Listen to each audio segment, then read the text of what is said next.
요한복음 14장의 말씀입니다. 요한복음 14장 16절부터 18절까지 말씀입니다. 요한복음 14장 16절에서 18절까지 말씀, 오늘도 3절 짧은 말씀이니까 다 같이 한번 16절부터 18절까지 함께 읽도록 하겠습니다. 내가 아버지께 구하겠으니 그가 또 다른 보혜사를 너희에게 주사 영원토록 너희와 함께 있게 하리니 그는 진리의 영이라. 세상은 능히 그를 받지 못하나니 이는 그를 보지도 못하고 알지도 못함이라. 그러나 너희는 그를 아나니 그는 너희와 함께 거하심이요 또 너희 속에 계시겠음이라. 내가 너희를 고와 같이 버려두지 아니하고 너희에게로 오리라. 아멘. 이 시간 관리 찬양 찬양원 하나님께 영광 돌리시. 아까도 말씀드렸지만 멀리 다른 곳에서 예배하는 모든 동인의 성도들 예배 가운데서도 하나님의 영광의 임재가 함께하기를 축원합니다. 제가 예전에 7개월 배낭여행 다닐 때 이집트에도 간 적이 있습니다. 이집트 여행하면서 현지인들에게 참 많이 들었던 말이 있습니다. No problem, 문제 없다는 말입니다. 어떤 일이 생겨 이야기를 하면 항상 하는 대답입니다. Don't worry, 걱정하지 마. No problem, 문제 없어. 예를 들어서 차를 타고 투어를 가는데 차에 에어컨이 안 나옵니다.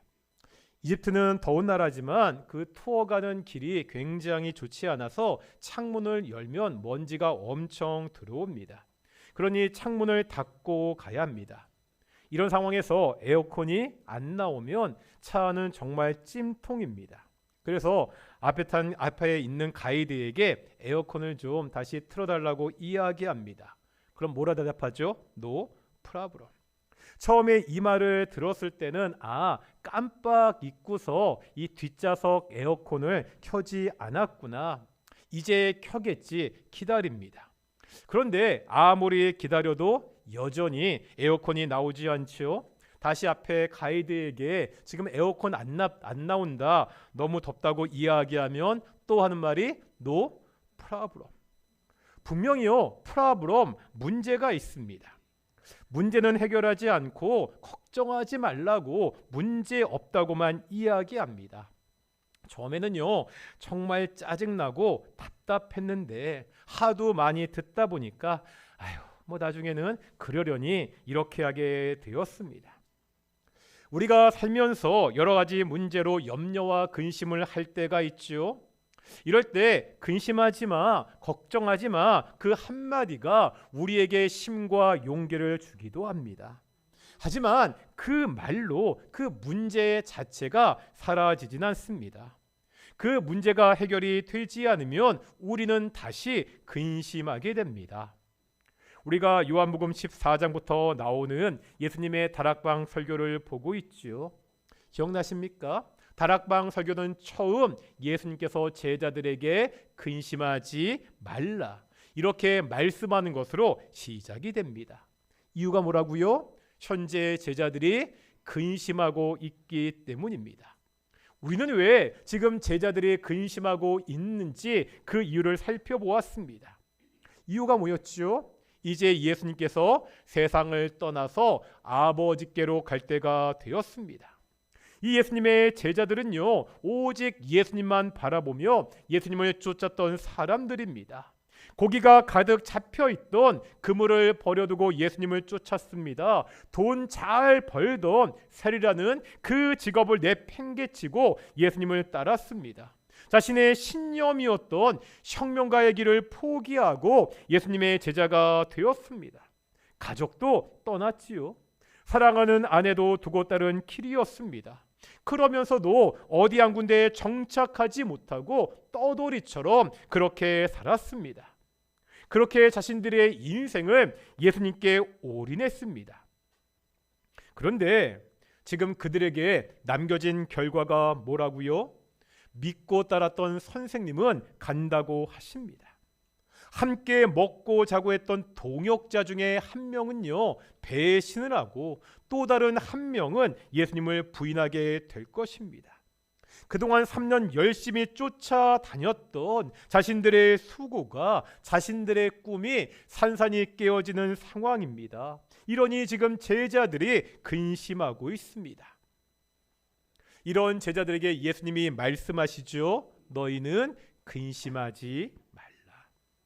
예수님이 근심하지 말라고 하시는 것은 그냥 말뿐인 위로가 아닙니다. 왜 근심할 필요가 없는지 그 확실한 이유를 말씀하셨죠. 이미 보았던 14장 2절과 3절에 보면 예수님이 제자들을 위해서 거처를 예비하러 간다고 말씀하십니다. 이제 거처가 예비되면 예수님이 다시 오셔서 너희들을 영접할 것이라고, 이제 예수님과 영원히 함께 할 것이라고 그렇게 말씀하셨습니다. 그러니 너희는 근심하지 말라고 하셨죠. 오늘 본문에도 보면 예수님은요, 제자들이 근심하지 않을 수 있는 확실한 근거를 말씀하고 있습니다. 18절 먼저 볼 텐데요. 18절입니다. 읽겠습니다. 시작. 아멘. 여기 보니까 내가 너희를 어떻게 고와 같이 버려두지 않겠다고 말씀하고 있습니다. 뭐 지금이야 고아한 것 같은 사회적 안전망이 있습니다. 하지만 당신은 그렇지 않았다는 거예요. 전혀 보호받을 수가 없었습니다. 그래서 성경에 보면 사회적으로 가장 약한 자들을 이야기할 때 고아와 과부다 이렇게 말씀하고 있지요. 그런데 예수님은 이 제자들에게 너희는 걱정할 필요가 없어 말씀하십니다. 예수님은 가시지만 제자들을 코와 같이 버려두는 것이 아니라는 거예요. 그러면서 남겨진 제자들을 위해서 두 가지를 말씀하고 있습니다. 첫 번째가 지금 읽었던 18절의 말씀입니다. 18절 말씀 하반절에 보면 예수님은 내가 다시 올 것이라고 그렇게 약속하고 있습니다. 앞에서 이미 보았던 말씀이죠. 예수님이 제자들에게 내가 다시 올 것이다 미래의 소망을 주고 있습니다. 현실이요 아무리 힘들고 암울하다 하더라도 우리에게 확실한 미래의 소망이 있으면 그것을 이겨낼 수가 있습니다. 그런데요 예수님의 위로는 미래에만 있지 않습니다. 이제 두 번째 이유가 16절에 나옵니다. 예수님이 가셔도 제자들이 혼자 있지 않는다는 거예요. 이제 한번 16절 말씀 같이 한번 읽어보겠습니다. 16절입니다. 시작.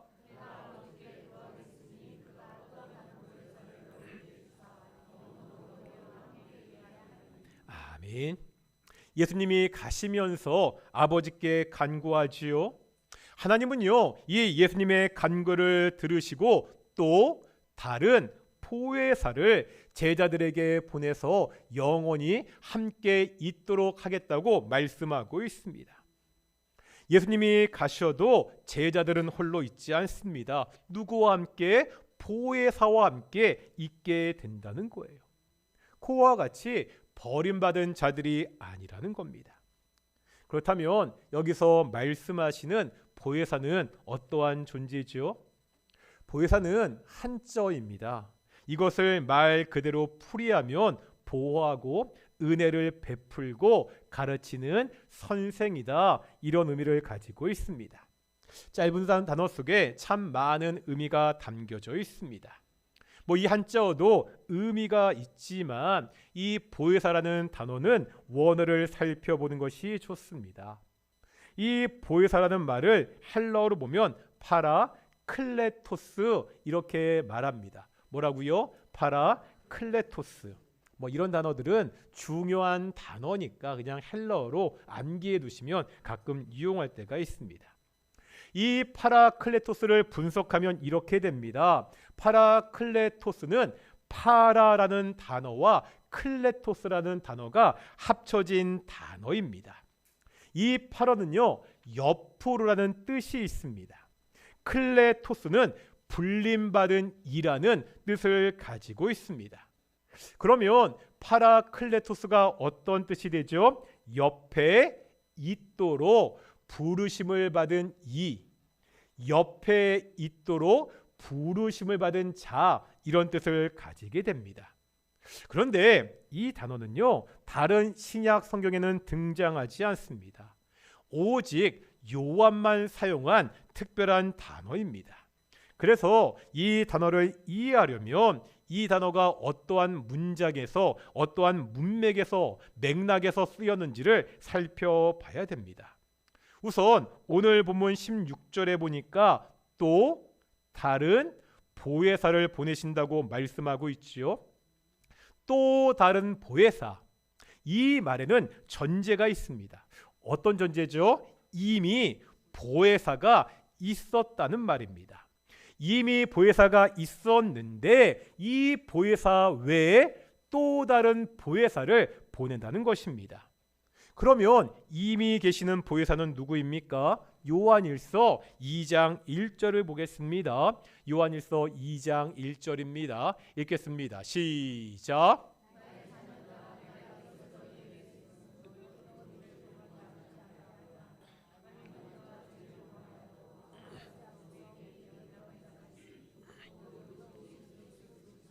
아멘. 여기에 보니까 대언자라는 단어가 나오고 있죠. 마지막 즈음에 이 말이 원어로 보면 파라클레토스입니다. 그런데 이 구절 하반절에 보니까 우리에게 있는 대언자 파라클레토스를 누구라고 말씀하고 있습니까? 예수님이라고 말씀하고 있습니다. 즉 이미 와 계신 보혜사는 누구를 말한다고요? 예수님을 말합니다. 예수님이 먼저 이 땅에 보혜사로 오셨습니다. 이 먼저 보혜사로 오셨던 예수님이 가시고 이제 또 다른 보혜사가 오신다는 거예요. 그러면 이 또 다른 보혜사는 누구입니까? 요한복음 14장 26절을 보겠습니다. 읽겠습니다. 시작.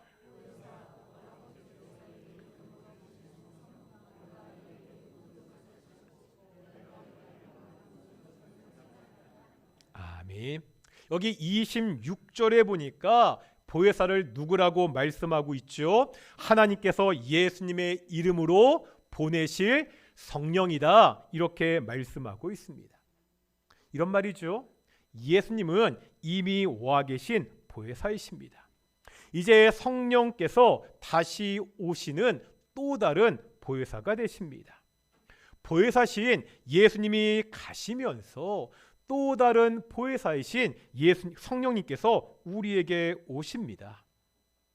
이것을 통해 알 수 있는 것이 있죠. 이 보혜사라는 말은 특정한 누구를 가리키는 말이 아닙니다. 역할을 나타내는 말입니다. 예수님이 이 땅에서 하셨던 여러 가지 역할이 있으셨습니다. 그 중에서 보혜사로 또 하셨던 그 역할을 이제 성령께서 하신다는 의미입니다. 그러게 예수님이 가셔도 걱정할 것이 없습니다. 예수님이 하셨던 그 역할을 이제 성령 하나님이 우리에게 하실 것이라고 예수님이 약속하고 있습니다. 이것은요, 부모가 직장을 가면서 아이를 어린이집에 맡기거나 보호모를 두는 것과 차원이 다릅니다. 아무리 좋은 선생이라 하더라도 어머니를 대신할 수 없습니다. 하지만 성령님은 다르다는 거지요. 성령님은요, 그 예수님의 역할을 충분히 완벽하게 하실 수가 있습니다. 성령이 바로 그리스도의 영이시기 때문입니다. 예수님이 가시면서 그리스도의 영이신 성령께서 오셔서 또 다른 보혜사로 제자들과 함께 하실 거라고 예수님이 약속하고 있습니다. 그러면 보혜사이신 성령님은 어떤 분이시지요? 역시 성령 하나님이 하시는 여러 가지 사역들이 있습니다. 역할들이 있습니다.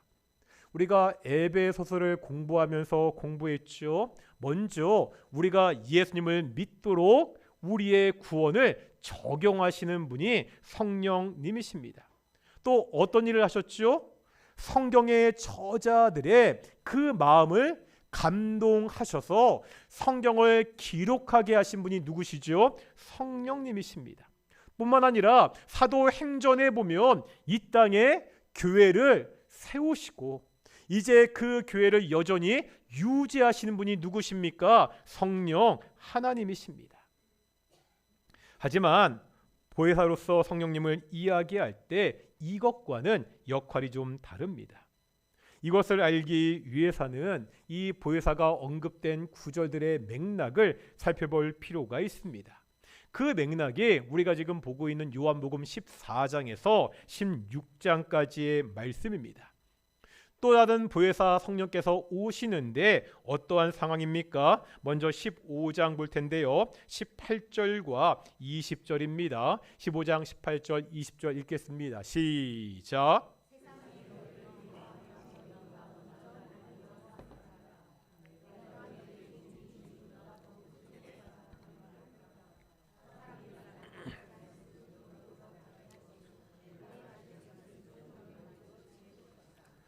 먼저 18절에 보면 세상이 제자들을 어떻게 한다고요?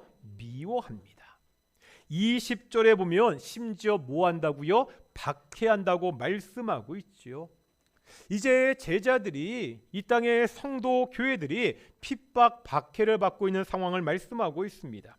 이제 16장 1절과 2절 보시겠습니다. 16장 1절과 2절입니다. 읽겠습니다. 시작.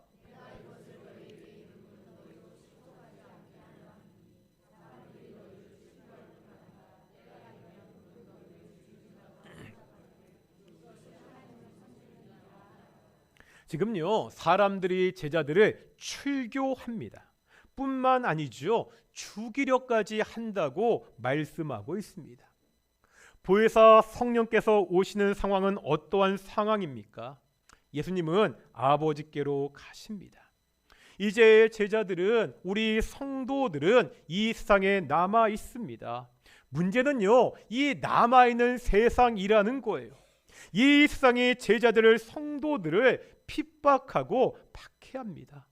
심지어 어떻게? 죽이려고까지 하는 그러한 상황입니다. 바로 이러한 맥락에서 보혜사 성령에 대한 말씀이 있습니다. 다시요, 보혜사 파라클레토스, 어떠한 뜻이라고요? 우리 옆에 있도록 부르심을 받으니. 우리 옆에 있도록 부르심을 받은 분이십니다. 이 핍박과 환난의 세상 속에서 보혜사이신 성령께서 바로 우리 옆에, 우리와 함께 하십니다. 우리를 코와 같이 내버려 두지 않겠다는 약속입니다. 구약의 다니엘서에 보면 이것을 아주 잘 보여주는 장면이 있습니다. 풀무불에 던져진 다니엘의 세 친구 이야기, 주일학교회 때 많이 들었죠. 혹시 이 다니엘의 세 친구 이름이 기억나십니까? 사드락, 메삭, 아벳느고. 여전히요, 오래됐는데 하도 많이 들어서. 어떤 상황이죠? 왕이 조서를 내립니다. 금신상에 모두 절을 하라는 명령입니다. 이 명령을 듣지 않으면 풀무불에 던져 죽게 됩니다. 이때 이 다니엘의 세 친구가 왕의 명령을 듣지 않죠. 우상 숭배이기 때문입니다. 그래서 결국 평소보다 7배나 뜨거운 풀무불에 던져지게 됩니다. 이렇게 이 세 친구가 그토록 뜨거운 풀무불에 던져지는데 어떤 일이 벌어지죠? 다니엘 3장 24절과 25절 같이 읽겠습니다. 시작.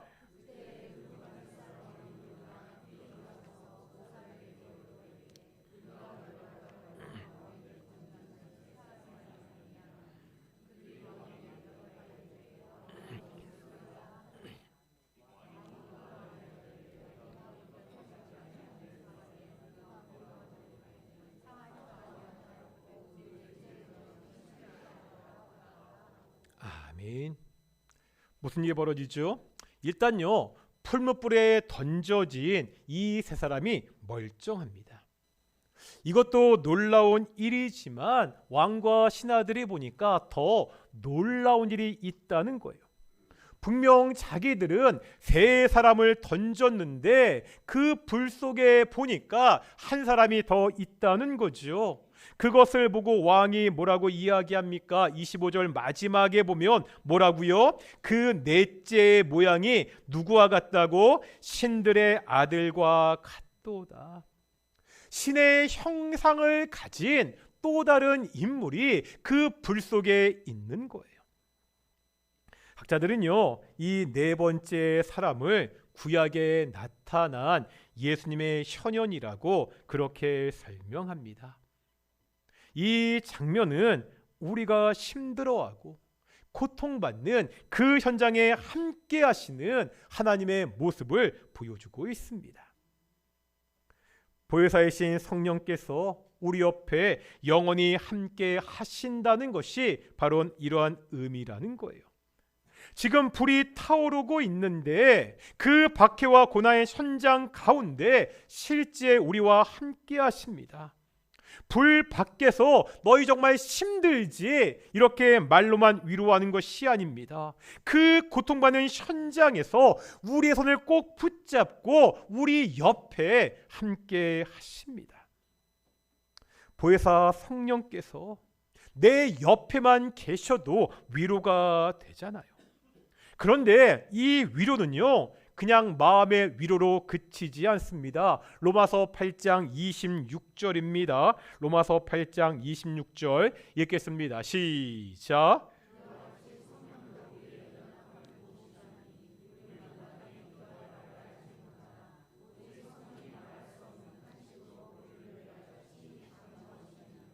아멘.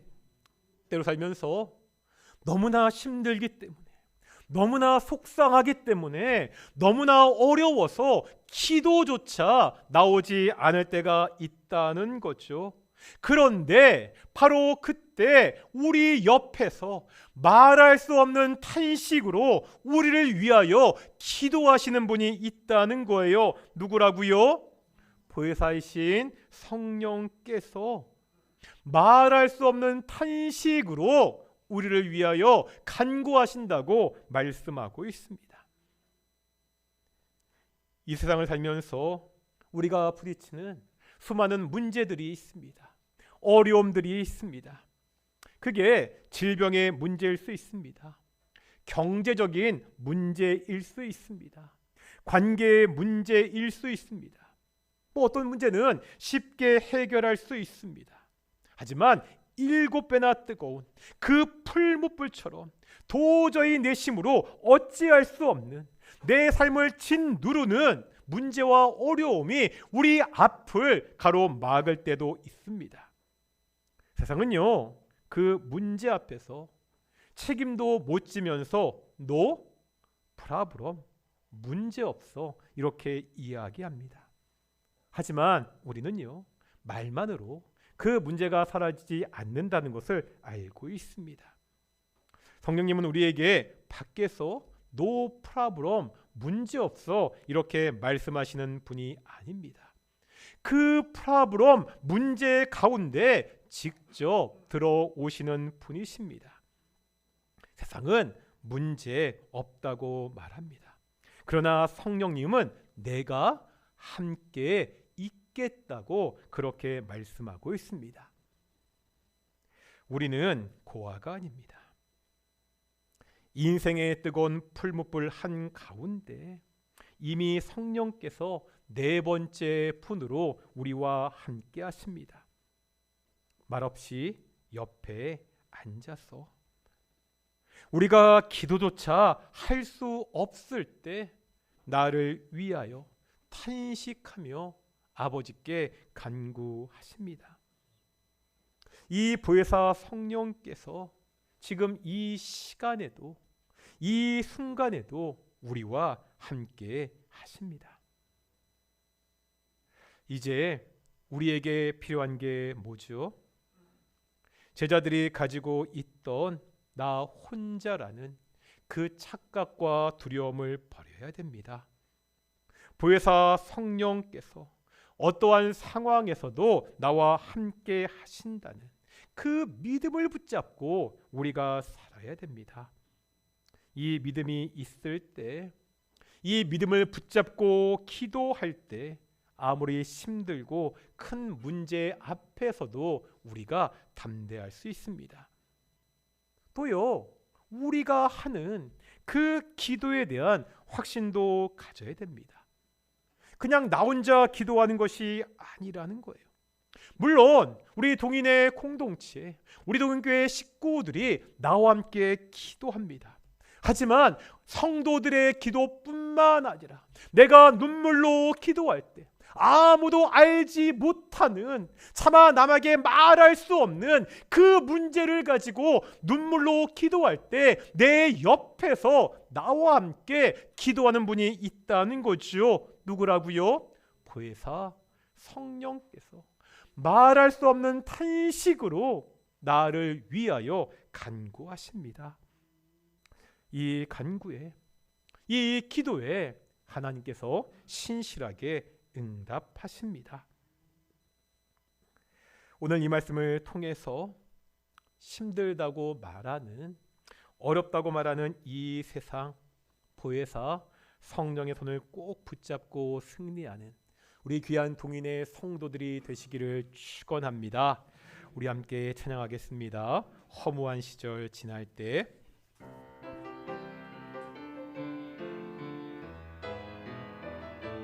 조금만 더 천천히 하시겠습니다.